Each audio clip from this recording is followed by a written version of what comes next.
దేవునికి మహిమ కలుగునుగాక.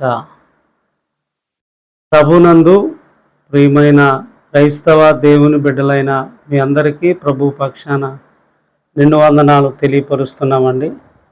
ఇంత చక్కటి సమయంలో మరొక సందేశం విందాం, బలపడదాం. మార్కు శుభవార్త 14వ అధ్యాయము 38వ వచనంలో ధ్యానం చేద్దాము. బైబిల్ గ్రంథం నుంచి చక్కటి మాట మనం ధ్యానం చేద్దామండి.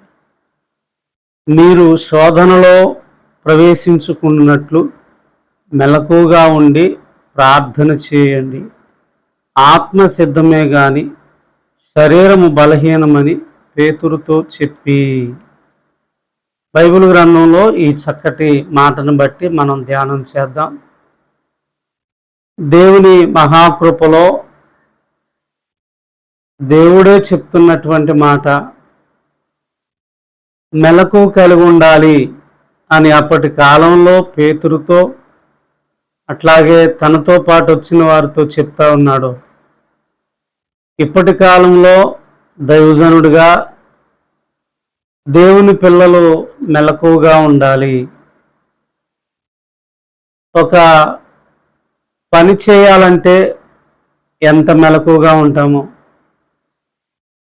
ప్రతి విషయంలో కూడా మనుషులు మెలకు కలిగి ఉంటున్నారు, కానీ దేవుని విషయం కాడికి వచ్చేసరికి మెలకు అనేది ఉండట్లే. అక్కడ శరీర బలహీనతను బట్టి మెలకుగా ఉండమంటున్నాడు.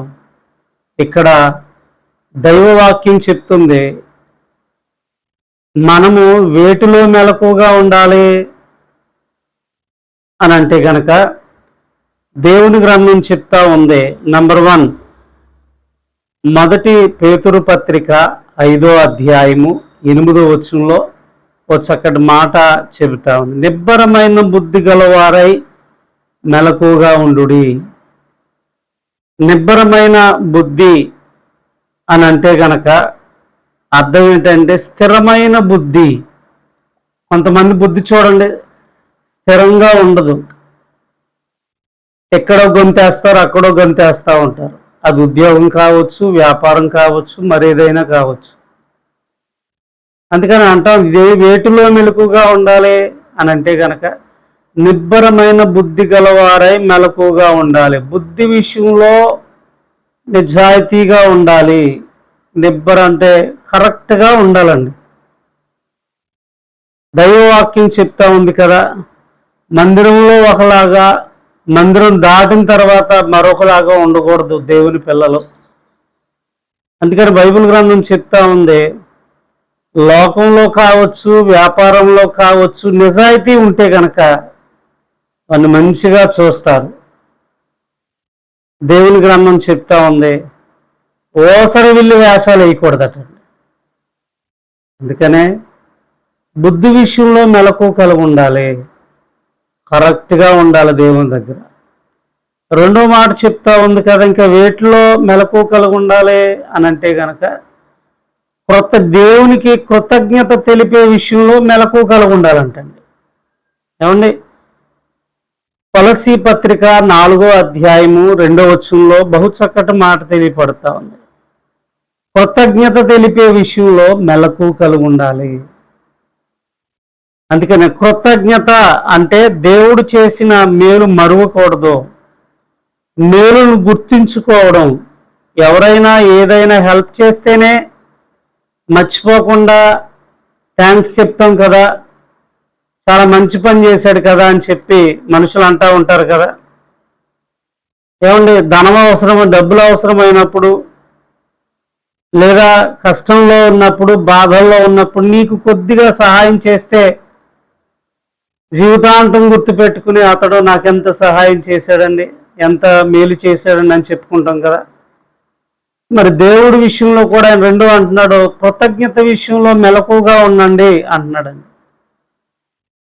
దేవుడు ఎన్ని మంచి కార్యాలు నీకు చేశాడు, దేవుడు అంతా నీ విషయంలో ఎన్ని చోట్ల కాపాడుతూ వచ్చాడు, ఎన్ని ప్రమాదాల నుండి తప్పించాడు, ఎన్ని పాము కాట్ల నుంచి, ఎలాంటి భయంకరమైన యాక్సిడెంట్ల నుండి దేవుడు కాపాడుతూ వస్తే కనీసం కృతజ్ఞత తెలిపావా? అందుకని బైబిల్ గ్రంథం చెప్తా ఉంది, కృతజ్ఞత తెలుపుట చాలా మంచిది అంటండి. ఏమండి, దేవుని గ్రంథం చెప్పిందంటే కనుక తప్పనిసరిగా దేవుని మందిరానికి వెళుతున్న ప్రతి బిడ్డలు కూడా కృతజ్ఞత తెలపాలి. నీకు బిడ్డలు లేనప్పుడు ప్రార్థన చేసుకున్నప్పుడు దేవుడు మంచి బిడ్డలు ఇచ్చాడు. కృతజ్ఞత ఉందా? ఉండట్లే. ప్రమాదాల నుండి తప్పించాడు. కృతజ్ఞత తెలిపవా? లేదే. ఒక ప్రార్థన పెట్టించి సంఘాన్ని అంతటినీ పిలిపించి దైవ మందిరానికి దైవ సేవకుని పిలిపించి మంచి వాక్యం చెప్పించి, ఏమండి కృతజ్ఞత అంటే ఇదండి, థ్యాంక్స్. అందుకని చెప్తా ఉన్నాడు, కృతజ్ఞత విషయంలో మెలకువగా ఉండాలి అని చెప్తున్నాడండి. బైబిల్ గ్రంథంలో దేవునికి కృతజ్ఞత తెలిపిన చూడండి అంటా ఉన్నాడు కదా, తెలిపిన వారు ఏమంటున్నారు అంటే కనుక ఇదిగలగా అంటున్నారు అనమాట.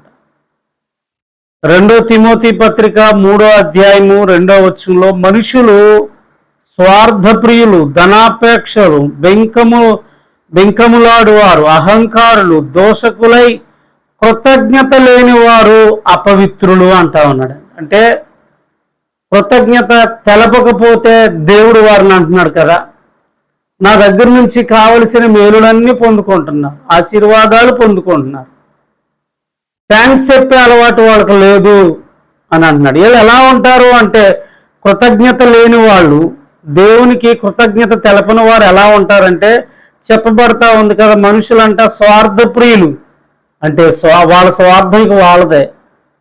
ధనాపేక్షలు, ఎంత మట్టికి డబ్బు సంపాదించుకోవడమే.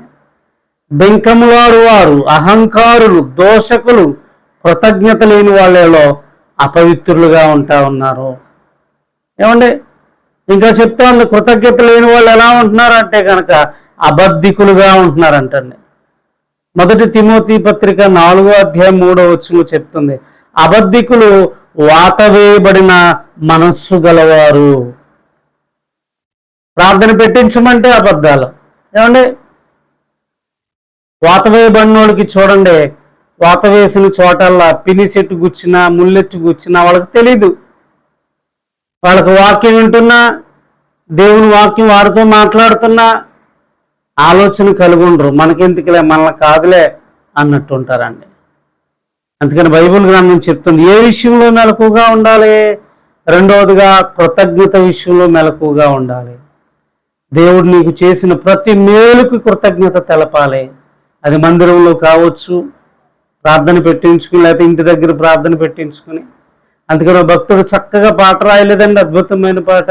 నీవు చేసిన మేళ్లకు, నీవు చూపిన కృపలకు వందనం యేసయ్యా, వందనం యేసయ్యా, వందనం యేసయ్యా, వందనం యేసయ్యా.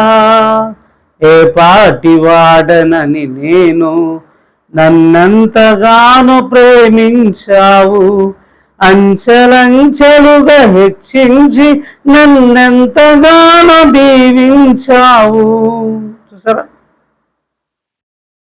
జ్యోతిరాజు గారు, మన్నా చర్చి జ్యోతిరాజయ్య గారు చక్కటి పాట రాశారండి. కరోనా టైంలో నిజంగా దేవుడు ఆయన్ని బలపరిచి ఆరోగ్యం ఇచ్చి లేవనెత్తితే, నువ్వు చేసిన మేలుకి ఏమిచ్చి రుణం తీర్చున్నాయి అని కృతజ్ఞత పూర్వకంగా పాట ద్వారా చాలా విధాలుగా తెలుపుతూ వచ్చాడు. ఏమంటే బైబిల్ గ్రంథంలో అందుకని చెప్తున్నాడు, 2వ మాట అంటున్నాడు కదా, దేవుని బిడ్డలు ఏ విషయంలో మెలకుగా ఉండాలి అని అంటే కనుక చెప్తున్నాడు, కృతజ్ఞత విషయంలో మెలకుగా ఉండాలి. నాకు తెలిసి పోతవారి గ్రామంలో ఆనందయ్య గారి చర్చిలో వాళ్ళకి ఏమీ లేకపోయినా దేవుని కొరకు చాలా త్యాగం చేశారండి. వాళ్ళు